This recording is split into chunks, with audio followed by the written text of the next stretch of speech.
आप देख रहे हैं संवाद समाचार। मैं हूं अंकिता, आप देख रहे हैं संवाद समाचार और आज के मुख्य समाचार कुछ इस प्रकार हैं। मुख्यमंत्री चौहान ने चयनित नवनियुक्त युवाओं को नियुक्ति पत्र वितरित किए, कहा सच्चे कर्मयोगी बने। आज राजधानी भोपाल के मुख्यमंत्री निवास कार्यालय समत्व भवन में मुख्यमंत्री शिवराज सिंह चौहान ने शासकीय सेवा में नवनियुक्त युवाओं को नियुक्ति पत्र वितरण किए। इस अवसर पर शिवराज सिंह चौहान ने नवनियुक्त युवाओं को नियुक्ति पत्र वितरित कर उन्हें, उनके माता पिता और गुरुजनों को बधाई दी। कहा है कि देश और प्रदेश अपनी मां है। शासकीय सेवा में नवनियुक्त युवा बेहतर कार्य कर मां के प्रति कर्तव्य को पूरा करने में पूरा योगदान दें, सर्वश्रेष्ठ राज्य बनाकर दुनिया में प्रदेश का नाम रोशन करें। मैंने 1 लाख शासकीय नौकरी देने की घोषणा की थी। अब तक 55,000 भर्तियां की जा चुकी हैं। 15 अगस्त से पहले 1 लाख भर्तियां पूरी हो जाएंगी। इसके बाद अगले 50,000 पदों पर भी भर्ती की प्रक्रिया चालू की जाएगी। इस अवसर पर जल संसाधन, मछुआ कल्याण एवं मत्स्य विकास मंत्री तुलसीराम सिलावट, स्कूल शिक्षा एवं सामान्य प्रशासन राज्य मंत्री इंदर सिंह परमार, अपर मुख्य सचिव सामान्य प्रशासन विनोद कुमार सहित विभिन्न विभागों के अधिकारी और नवनियुक्त युवा उपस्थित थे।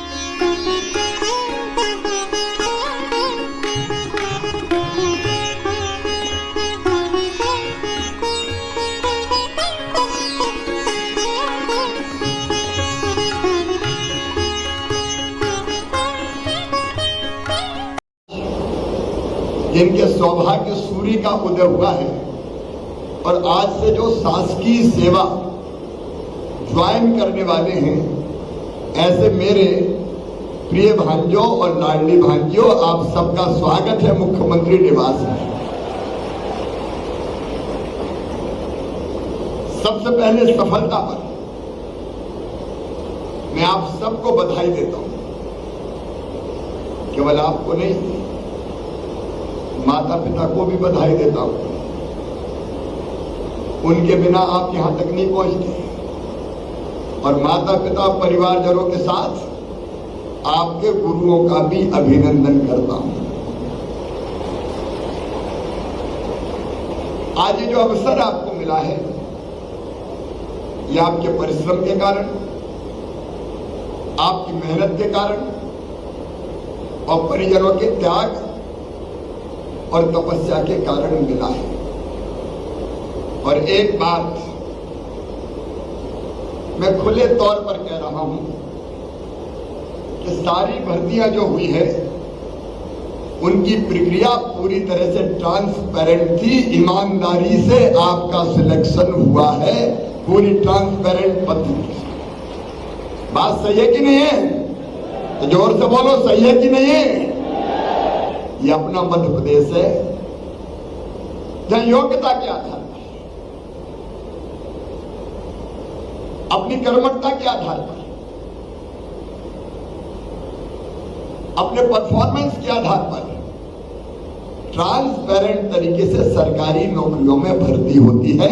और इसलिए कोई आप पैसा नहीं कर रहा, आप आपके मेहनत के बल पर यहां पहुंचे। इसलिए एक बार फिर आपको मैं बधाई देता हूं, आप सबको शुभकामनाएं देता हूं। अब आप टीम मध्य प्रदेश के हिस्सा, टीम मध्य प्रदेश में आपका स्वागत है। मैंने 15 अगस्त को यह घोषणा की थी अपने भाषण में, सीधे मोतीलाल नेहरू स्टेडियम से, कि 1 साल के अंदर 1 लाख सरकारी नौकरियां हम अपने नौजवान बेटे बेटियों को देंगे। तब शायद किसी ने इसको अतिशयोक्ति माना हो, लेकिन आज आप बैठे 1,05,464 पदों पर भर्ती की प्रक्रिया या तो पूरी हो गई है या चल रही है।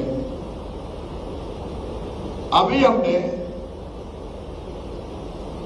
अब तक 55,000 पदों पर यह भर्ती की जा चुकी है।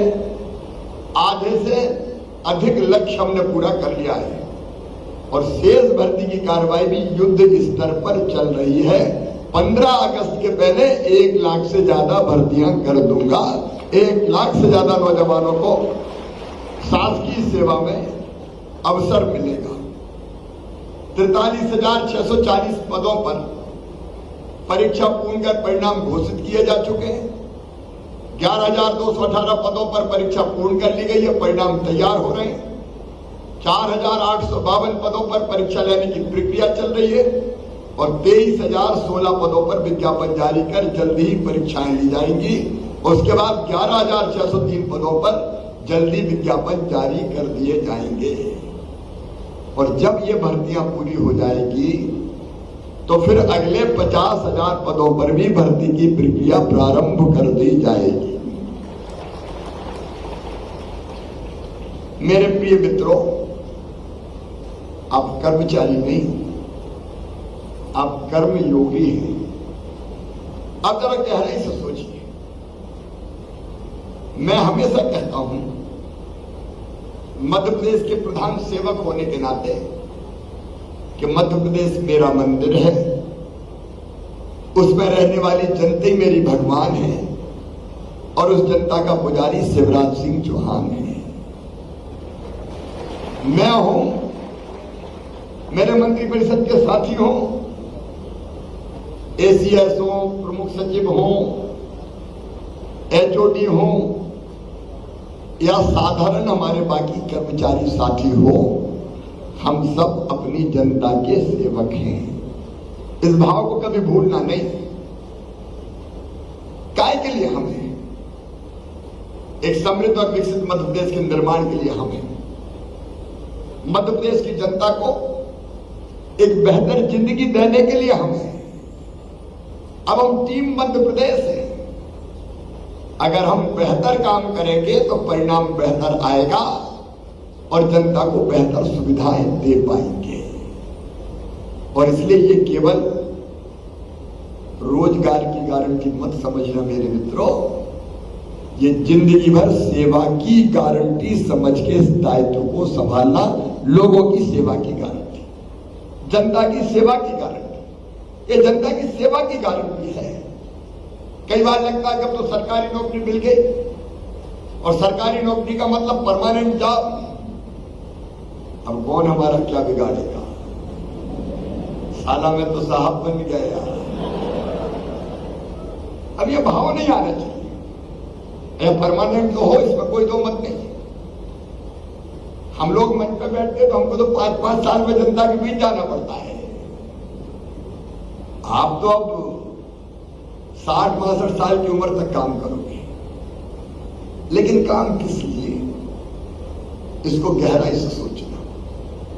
हम मनुष्य हैं, ये बेहतर जीवन हमको मिला है, तो इसका उपयोग कैसे करें? दोनों भाव मन में हो सकते हैं। एक परमानेंट नौकरी अब जितने करना होगा करेंगे, और दूसरा ये कि मैं वो हूं जिसको ये दुर्लभ अवसर मिला है। इस अवसर का बेहतर उपयोग करके मैं किसी भी विभाग, हर विभाग के मित्रों से मैं कह रहा हूं, अपने विभाग में जो जवाबदारी मुझे मिली है उसको पूरी प्रामाणिकता के साथ, पूरी ईमानदारी के साथ, पूरी मेहनत से बेहतर अंजाम देने का काम करूंगा, ताकि मेरा मध्य प्रदेश बन सके और मैं मेरी जनता को राहत दे सकूं। और जब ये भाव मन में आता है तो काम करने की तरफ बहुत बढ़ती है और काम करने की क्षमता भी बढ़ जाती है। मैं एक मंत्र आपको बताता हूं अच्छा काम करने का। मैं मेरे ही उदाहरण देता हूं आपको। मैं 24 में से रोज कम से कम 18 घंटे काम करता हूं।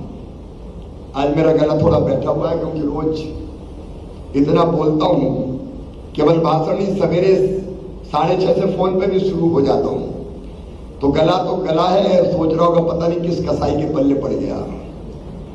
लेकिन सवेरे से लेकर देर रात तक 18 घंटे काम करता हूं। मुझे कुछ मित्र पूछते हैं कि इतनी मेहनत कैसे कर लेते हो? मैं उसका मूल आपको बता रहा हूं।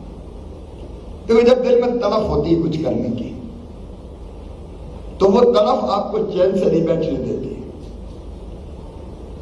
और वही तरफ आपके शरीर के अंदर रसायन पैदा करती है जो आपको थकने नहीं देता। मैं उदाहरण बताता हूं छोटा सा। अगर कोई कहे आपसे कि 14 किलोमीटर ऊंची पहाड़ी पे चढ़ जाओ, तो कोई चढ़ पाएगा क्या? पागल हूं क्या?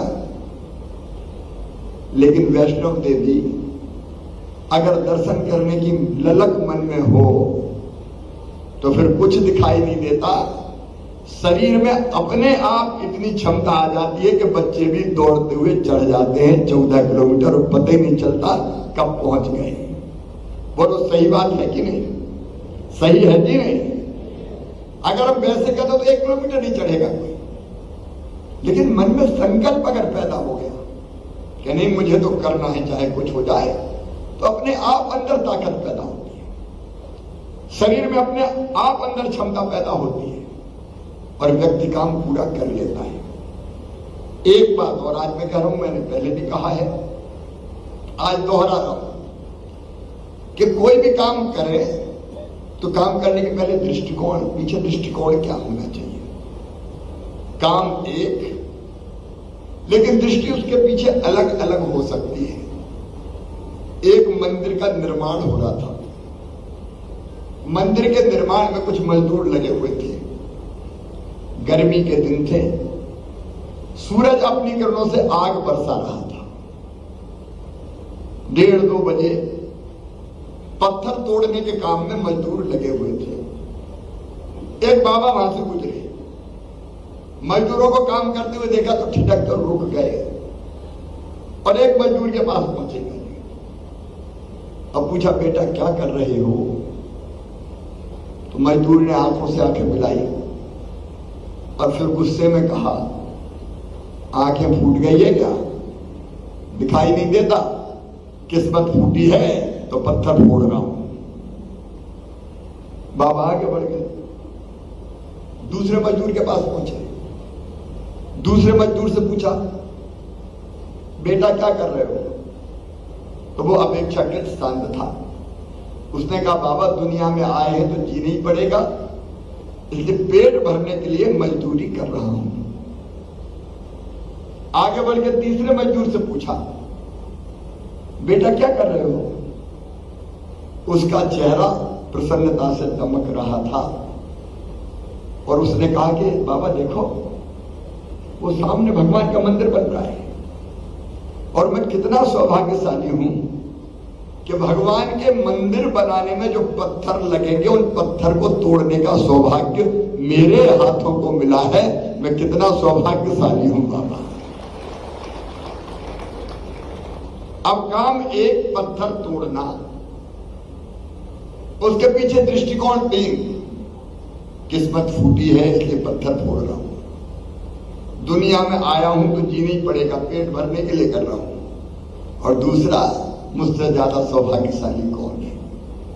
मेरे प्रिय बेटा बेटियों, अगर तीसरा दृष्टिकोण रहा कि मध्य प्रदेश की प्रगति और विकास के लिए और यहाँ की जनता के कल्याण के लिए मैं काम कर रहा हूं, तो काम करने का आनंद कई गुना ज्यादा बढ़ जाएगा। मन में लगेगा कि नहीं कोई विशेष काम हम कर रहे हैं, और नहीं तो सवेरे 11 बजे पहुंचे तो 12 बजे घड़ी देखने लगोगे कब टाइम खत्म और कब निकल के भगे यहां से।